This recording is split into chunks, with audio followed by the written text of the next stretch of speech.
찬미 예수님,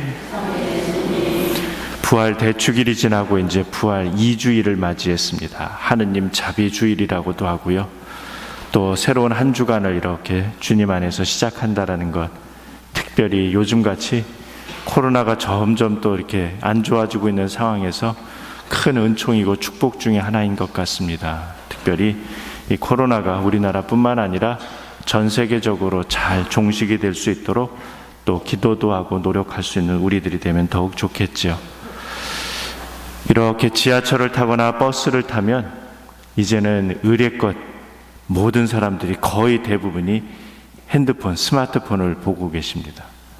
그 안에 여러 가지 메시지를 보내기도 하고 뉴스를 보기도 하고 또 다양한 것들을 검색을 하다 보면 사실 본다라고 하는 것, 그것이 우리에게는 너무나 이제 익숙되어 있는 그런 모습이기도 하지요.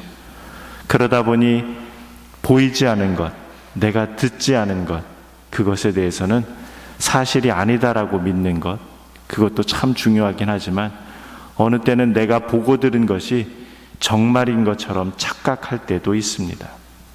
그래서 어린 왕자라는 책에 보면 여우가 어린 왕자에게 이렇게 이야기를 하지요. 중요한 것은 보이는 것이 다 중요한 것은 아닙니다 라고 이야기를 하죠. 그런데도 우리는 겉으로 보이는 것에 대해서 많이 연연하고 내가 그걸 봤기 때문에 믿는 그런 모습이 없지 않아 있기도 합니다. 그리스 신화에 보면 어느 암컷 고양이가 자기 주인의 아들을 너무너무 사랑하고 좋아합니다. 그래서 미의 여신에게 가서 제가 꼭 그 사람으로, 여인으로 태어나게 해달라고. 그래서 그 미의 여인이 이 암컷 고양이를 아주 아름다운 처녀로 이렇게 만들어줬죠. 그러고 나서 그 주인집 아들하고 딱 만나자마자 주인집 아들이 이 여인에게 반해서 바로 결혼을 합니다. 그리고 결혼을 하고 첫날 밤 신혼방에 딱 있는데 갑자기 그 신혼방 구석에 쥐 한 마리가 이렇게 나타난 거예요. 그래서 이 아름다운 여인이 자기도 모르게 그 쥐를 딱 잡아가지고 맛있게 먹는 그 모습. 그러니 신랑인 그 집 아들은 기겁을 하고 돌아가고 그 미의 여신도 그 모습을 보고 있다가 혀를 쯧쯧 차더니만 다시 고양이로 만들어버립니다. 어쩌면 우리는 외적인 것에 대해서 많은 것들을 연연하고 잘 보이려고 하고 그런 것이 우리에게 어느 만큼 많이 차지하고 있는 것이 현실이기도 합니다.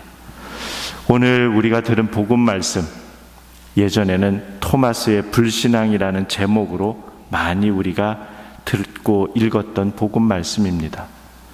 그 안에 여러 가지 것들을 이야기할 수 있지만 저는 오늘 두 가지를 이야기하고 싶습니다. 왜 토마스는 예수님의 부활의 그 모습을 처음에는 온전히 믿지 못했을까? 아마 첫 번째는 오늘 복음에서 이야기하는 것처럼 예수님께서 오셨을 때 그들과 함께 있지 않았다. 토마스는 부활하신 예수님의 제자들 가운데 오셨을 때 처음에 제자들과 함께 있지 않았습니다. 모두가 두려워서 다 떨고 있는 그 상황, 그리고 모두가 함께 모여서 서로 의지하고 두려움을 극복하고자 했음에도 불구하고 물론 복음서 안에서는 토마스가 어떤 이유로 그들과 함께 있지 않았는지는 설명하진 않습니다. 그러나 그냥 공동체라는 이름으로 봤을 때 공동체와 함께 있지 못했던 토마스의 모습입니다. 그러기에 오늘 복음 말씀 안에서 이야기하시는 토마스가 함께 있지 못했던 것, 그것의 가장 첫 번째 이유는 함께 동고동락을 했던 다른 제자들과 함께 있지 못했던 모습이지요. 오늘 일독서에서도 보면 이렇게 이야기를 합니다. 사도행전에 신자들의 공동체는 한 마음 한 뜻이 되어 아무도 자기 소유를 자기의 것이라 하지 않고 모든 것을 공동으로 소유하였다. 신자들의 공동체는 한 마음 한 뜻이 되어야 된다라고 이야기를 합니다. 우리 역시 신앙 공동체, 본당 공동체로 살아가면서 어느 때는 우리 스스로가 공동체에 속하지 못하면 다양한 우리 신앙의 성사 생활 안에서 도움을 받지도 못하고, 그러다 보면 소외된 것 같고 불평을 하기 시작하고, 성당에서 나만 외톨이가 된 듯하여 또 서운하고 성사생활, 신앙생활마저 포기하기도 합니다. 본당이라고 하는 큰 그런 모습 안에 구역도 있고 반도 있고 또 그 안에 속해 있게 되겠지요. 근데 그 모습 안에 함께하지 못할 때 우리는 다양한 그런 외톨이의 모습으로 공동체와 함께 있지 못할 때 결국 우리 역시 부활하신 예수님을 만나지 못하고, 또 만나지 못했기에 부활하신 예수님을 믿지도 못하고, 그러면 그 모습 안에 우리는 오히려 토마스의 불신앙 그 모습처럼 서운하고 소외되고 예수님으로부터 멀리 떨어진 그런 느낌이 들기에 우리는 다시금 또 우리의 신앙 공동체 안으로 초대받은 그런 모습으로 우리의 신앙을 매일같이 살아가는 모습도 필요하리라 생각을 합니다. 그래서 토마스의 불신앙이 첫 번째 이유는 공동체와 함께하지 못했던 그런 모습이라면, 두 번째 모습 안에서는 그렇게 보는 것, 또 내가 체험한 것, 내가 아는 것 중심으로만 판단을 하는 선입견일 수도 있고, 아니면 우리가 가지고 있는 나약함일 수도 있습니다. 상처받은 신앙. 토마스는 예수님을 만났을 때 먼저 그 상처를 보고 싶어 하고 그 상처를 손을 대보고 싶어 합니다. 어쩌면 큰 도전일지도 모르겠지요. 우리 눈앞에 나타나신 예수님의 모습을 우리 역시 본다면 우리는 처음 예수님을 어떤 모습으로 맞이할까 생각합니다. 이미 우리는 성경에서 부활하신 예수님의 모습을 잘 보았기에 보는 순간 기쁨으로 아마 그렇게 맞이할 수 있겠죠. 그러나 제자들의 모습은 처음 있는 일이고, 그러기에 당황하고 두렵고 모든 것이 낯설기에 각자 자신의 방식대로 부활을 맞이했고, 토마스는 예수님의 그 상처에 눈으로 보고 손으로 만지는 것으로서 부활을 체험하고 싶어 했습니다. 어쩌면 그 모습이 불신앙이라고 표현되기는 하지만 그런 용기 역시 우리에게 필요한 것은 아닌가 생각해 봅니다. 어느 때는 내가 보지 못했기에, 내가 만져보지 못했기에 믿지 못하는 그런 모습일지 모르지만, 바로 우리 모두는 예수님처럼 상처를 받은 그 상태에서 부활을 맞이할 수 있다라고 하는 거죠. 상처받지 않은 신앙인들은 없을 것입니다.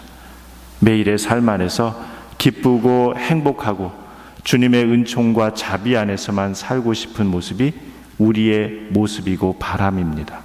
그러나 살다 보면 신앙 안에서든 또 인간적인 모습 안에서든 시련과 어려움이 찾아오기도 하고, 그 안에서 어느 때 우리는 그것을 예수님 안에서 잘 승화시켜서 극복하고 하느님 안에서 다시금 새 출발을 할 수 있는 모습인지, 아니면 그 모습 안에 주저앉거나 혹은 다른 사람 남 탓을 하면서 뒤로 한 걸음 물러서는 우리의 신앙은 아닌지도 생각해 봅니다. 그러기에 상처 입은 모든 신앙인들이 서로의 상처를 보듬어 줄 수 있을 때 그 상처는 부활의 영광으로 변화될 수 있겠지요. 마치 착한 사마리아인 그 비유에 나오는 모습처럼 상처 입고 힘들고 괴로워하는 이들에게 사제나 레위는 그냥 지나쳐 갑니다. 그러나 이방인이었던 사마리아 사람은 바로 그 상처 입은 사람에게 다가가서 그 상처를 보고 만지고 치료해주고 도와줍니다. 그러기에 사마리아인 역시 또 상처 입은 사람 역시 새롭게 출발할 수 있는 부활의 신비를 살아갈 수 있는 거겠죠. 우리는 매일같이 순간순간 상처를 입기도 하고 바라보기도 하지만 그 상처를 바라보거나 입는 것 자체를 두려워하고 거부하고 도망치고 싶습니다. 그러나 토마스는 그런 면에서는 오히려 용기 있는 사람이 아니었을까 생각합니다. 라자로의 소생에 앞서서 예수님에게 제자들과 함께 우리는 다 함께 죽으러 갑시다 라고 하면서 자신의 신앙의 열정을 보였던 그런 토마스였습니다. 그러기에 오늘 토마스의 불신앙은 그저 믿음이 없는 불신앙이기보다 오히려 더욱더 예수님의 상처로 다가가고 싶었고 그 상처를 통해서 새롭게 부활을 맞이하고 싶어 했던 토마스의 모습은 아니었을까 묵상해 봅니다. 부활, 그 부활은 십자가 없이는 가능하지 못했습니다. 오히려 십자가 없는 부활은 불가능합니다. 죽어야지만 부활을 할 수 있습니다. 그렇다면 토마스는 온전히 예수님의 그 상처를 통해서 다시금 체험하지 못했던 죽음을 다시 한번 체험하고 부활로 그렇게 다시금 태어날 수 있었던 것은 아니었을까 생각해 본다면 부활은 사건이 중요한 것이 아니라 부활은 신앙이 중요한 것 같습니다. 부활의 사건은 우리가 끊임없이 성경을 통해서 이미 잘 듣고 보았습니다. 그 사건을 마치 드라마나 영화 보는 것처럼 한편으로 그렇게 보는 것이 아니라 그 신앙을 우리가 온전히 살아갈 수 있을 때 그 부활의 신앙은 우리 안에 살아 생동하는 것일 것입니다. 부활 제2주일 하느님 자비주의를 지내는 우리가 하느님께서 온전히 우리에게 자비를 통해서 용서와 또 평화와 사랑을 베풀어 주셨던 것처럼 우리 역시 서로 상처 입은 신앙인들이 그 상처를 외면하고 도외시하는 것이 아니라 그 상처를 바라보고 만지고 또 서로 위로해주고 보듬어주면서 하느님께 한 걸음 더 나아간다면 바로 오늘 토마스의 불신앙은 불신앙으로 끝나는 부활의 신비가 아니라 새롭게 신앙 안에서 예수님을 더욱더 진하게 체험할 수 있는 부활의 신앙일 것입니다. 부활 제2주일을 시작하는 우리가 그렇게 예수님의 상처, 바로 내 자신의 상처와 우리 주변의 또 이웃들의 상처를 바라보고 서로 보듬어주며 하느님께 한 걸음 더 나아갈 수 있는 우리 신앙인들이 될 수 있으면 좋겠습니다.